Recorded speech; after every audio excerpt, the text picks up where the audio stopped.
Memang hari-hari ini mau nggak mau, bisa nggak bisa, gereja itu sebagai salah satu tempat jawaban kan bagi umat, bukan hanya bagi umat tapi manusia sebenarnya. Tapi kadang-kadang gereja itu mengeksklusifkan dirinya hanya berbagi kebenaran kepada umatnya. Sebenarnya firman Tuhan itu adalah kebenaran yang memerdekakan, bukan hanya bagi orang-orang Kristen, saudara, tetapi bagi umat manusia. Yesus itu datang bagi manusia gitu. Maka kita bersyukur sebenarnya lewat pandemi ini. Saudara bisa lihat ya, itu Injil disampaikan melampaui 4 dinding loh, saudara. Ya kan, dulu kalau orang mau dengar khotbah, dia harus masuk ke dinding itu. Itu kalau diterima. Kalau nggak diterima, kayak Mahatma Gandhi sempat mau masuk di dinding yang disebut gereja itu, ditolak. Maka Gandhi berkata, saya kagum, saya menikmati Tuhan yang diberitakan oleh gereja, tapi saya tidak kagum terhadap gereja. Tapi kita bersyukur hari-hari ini lewat pandemi itu Injil diberitakan melampaui 4 dinding. Siapa aja sekarang itu bisa memberitakan Injil. Lewat apa? HP, saudara. Gak usah panjang-panjang, gak usah 30 menit, gak usah 1 jam. 1 menit Instagram cukup tuh. Orang semua dengar, saudara ya. Kalau kita khotbah di sini, gak usah berebut lah full timer untuk khotbah di mimbar ini. Saudara harus melangkahi banyak orang kayak gitu. Tapi maksudnya gini, kita kesempatan kan pada kita, daripada cuma tiktokan aja gitu. Ya boleh aja sih, boleh aja Anda tiktokan tapi sampaikan pesan terang bagi dunia gitu loh. Orang lagi gelap, ngapain kita ngikut-ikutan gelap, berdansa di tengah-tengah kegelapan gitu loh. Saudara, hari-hari ini orang lagi gelap, kasih terang kepada mereka. Ramein tuh TikTok tuh dengan pesan-pesan moral yang baik. Katakan amin ya.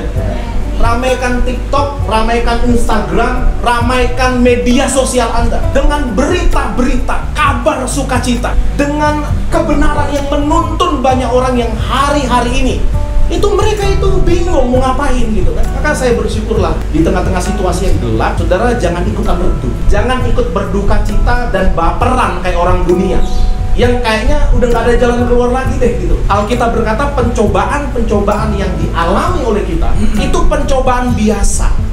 Dan ketika kita diizinkan dicobai, ada jalan keluar yang diberikan oleh Tuhan kepada kita. Katakan amin, saudara. Ini kan keren gitu loh. Nah, harusnya kita ini umat Tuhan yang mengaku diri umat Tuhan sebagai penerima mandat amanat agung dari Tuhan. Hari-hari inilah saudara memulai memancarkan terangnya.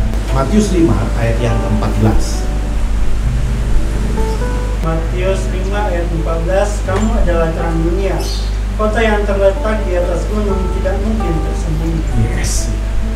Sama-sama kita katakan ayat ini. 1, 2, 3, kamu adalah terang dunia. 1, 2, 3. Kamu adalah terang. Ganti kata kamu dengan saya. 1, 2, 3. Saya. Ngomong sebelah kiri, sebelah kanan. Kamu, tunjuk dia. 1, 2, 3. Kamu adalah terang dunia. Ganti kata kamu dengan nama kita masing-masing. 1, 2, 3. Samuel adalah terang dunia. Sekali lagi, sama-sama katakan. Jangan melu-melu, Samuel adalah. Bukan. Nah, itu nama saya, bukan nama Anda gitu. Kita adalah terang dunia kan. Nah, coba perhatikan baik-baik. Ini perkataan Yesus kan, bukan perkataan Samuel, bukan perkataan tokoh-tokoh gereja, teolog itu bukan. Ini perkataan Yesus sebagai firman yang menjelma menjadi manusia. Dia berkata bahwa kamu adalah terang bagi siapa, saudara? Bagi siapa? Bagi dunia gitu loh. Level kita itu dunia harusnya. Katakan amin ya. Itu levelnya dunia gitu harusnya. Tapi ada orang-orang yang menurunkan derajatnya hanya sekedar dirinya gitu loh.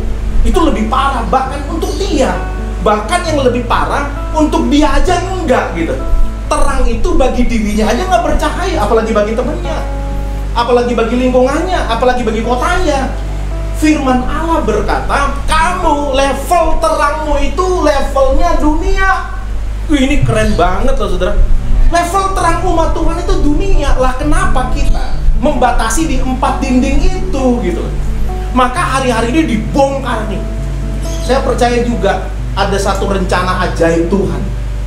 Kalau ada orang bilang ini konspirasi, ya nggak pedulilah saya mau konspirasi elit global kayak, mau konspirasi apa kayak itu, ya nggak peduli. Tapi Tuhan pasti di atas sesuatu, katakan amin ya. Allah turut bekerja bersama-sama untuk mendatangkan kebaikan bagi mereka yang mengasihi Dia, katakan amin. Nggak apa-apa lah, ada rencana Freemason, ada rencana apa itu Illuminati, dan adalah siapalah itu, nggak peduli kita. Tapi kita tahu bersama-sama bahwa Allah bergerak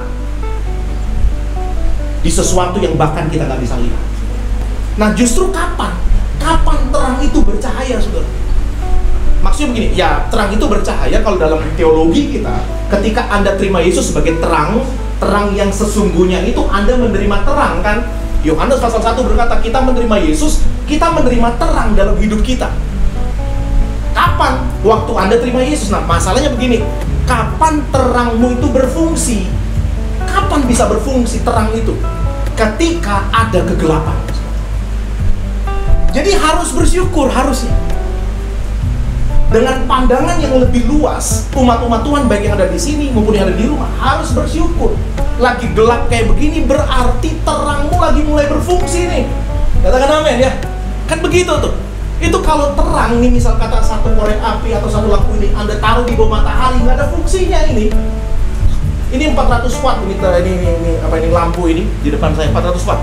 Itu kalau Anda taruh di bawah sana, di bawah pohon sana, lagi terang ini, lagi apalagi jam 12 lagi puncak-puncaknya, ngapain ada ini gitu. Tapi coba ditaruh ketika lagi gelap pekat malam itu, taruh di situ, tembak itu. Satu rumah singgah itu bisa kesorot semua 400 watt, lumayan lah gitu ya. Apalagi ditaruh di biji mata kita, di depan kita, wah terang banget langsung itu. Kapan? Pada waktu gelap. Korek api aja itu berfungsi ketika gelap. Saya suka naik gunung zaman dulu. Itu ketika di atas gunung nggak ada lampu, semuanya gelap, apalagi bulan purnama nggak ada kan gitu. Saya juga salah, pernah naik gunung pada waktu bukan bulan purnama. Naiknya juga kecepatan, sore sampai di atas ya malam kan gitu. Ada orang naik gunung malam sampai di atas pagi pas sunrise gitu. Kita naik gunungnya sore gitu, kecepatan sampai di atas jam 12 di Gunung Gede gitu, di Jawa Barat. Nggak ada bulan purnama, gelap pekat gitu. Ngapain kita nih kecepatan? So jago kita semuanya ini. Jadi kita harus nunggu 6 jam tuh, sampai jam 6 pagi baru muncul baru kita. Tapi selama itu gelap pekat. Nah disitulah berfungsi segala magic, segala korek, segala macam untuk bakar apa, untuk melihat apa, untuk pasang tenda. Itu kecil-kecil itu berfungsi semuanya di tengah-tengah kegelapan. Nah hari ini mungkin ada orang berpikir begini, Allah aku kan cuma orang Kristen biasa, aku bukan pendeta kayak Pak Samuel, aku bukan kayak Pak Riki, aku nggak sekolah Alkitab, terangku ya cilik lah gitu. Tapi justru di tengah-tengah sekarang saudara, engkau bisa memancarkan terangmu, katakan amin. Nah kalau Anda lihat di ayat ini, kalau Anda baca ayat sesudahnya, ada orang yang menutup terangnya di bawah gantang gitu. Ngapain ditutup di bawah gantang gitu? Hari ini cahayamu dibutuhkan oleh dunia. Hari ini di tengah-tengah orang lagi stres, orang lagi kacau, orang lagi pelik nih. Ini siapa yang menuntun mereka? Kalau bukan saudara sebagai orang-orang yang sudah menerima terang dari Tuhan yang sesungguhnya ini. Kalau bukan Anda dan saya, kalau bukan gereja, kalau bukan umat Tuhan, siapa lagi yang menjadi cahaya bagi dunia ini, saudara?